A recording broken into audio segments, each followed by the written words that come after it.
하지만 그 성분이 정확히 무엇인지는 전자혀로는 밝혀낼 수는 없는데요.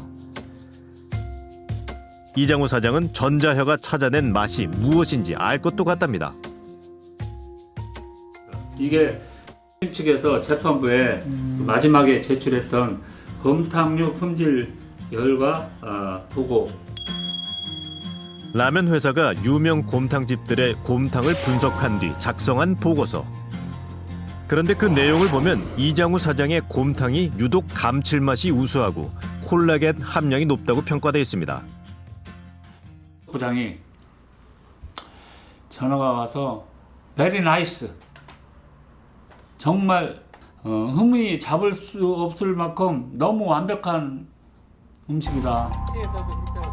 라면 회사가 칭찬했던 높은 콜라겐 함량이 우골 수프를 광고하는 데 쓰였다는 점도 이장우 사장에겐 수상해 보입니다.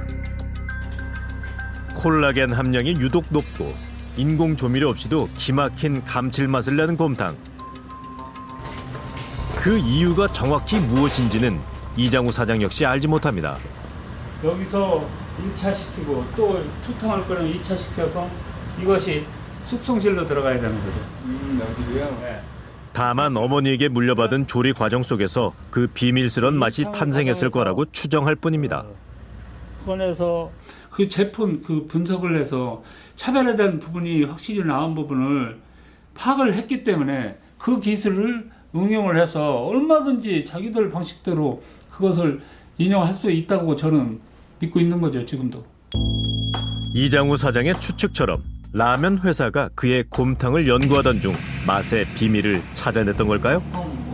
저희가 그 분석을 하는 이유는 어떤 그 곰탕집에서는 국물을 하얗게 하기 위해서 거기다 뭐 분유를 넣는다든가 맛을 진하게 해서 MSG를 넣는다 이런 경우가 있습니다. 그래서 그거를 방지하기 위해서 그 성분이 들어있나 안 들어있나를 전부 분석한 겁니다. 그게. 참고할 이유가 없었답니다. 표절이 아니라는 확실한 증거는 또 있다는데요. 마지막으로 저희가 최첨단 기계를 3개를 설비해서 약 300억 정도 들였습니다. 그걸 통해서 제품을 개발했더니 이게 차별화가 되는 거예요. 그래서 그걸 나온 거지 절대 그 곰탕의 곰탕 기술을 저희가 뭐 동행하거나 그런 건 전혀 아니에요. 지난 10월 18일 드디어 맛 표절 소송에 1심 선고가 있었습니다. 판결을 내리겠습니다. 제 판결은요. 이쪽. 맛의 유사성보다 제조 방법의 차이에 주목한 판결이었습니다. 맛 자체는 고정된 것이 아니고 매우 주관적이고 사람들마다 느껴지는 게 다를 수밖에 없기 때문에 맛을 보호할 수는 없는 거거든요, 사실.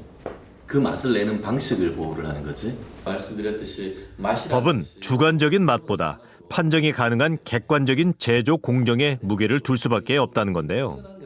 역분석해가지고 만들어도 문제가 안 됩니다.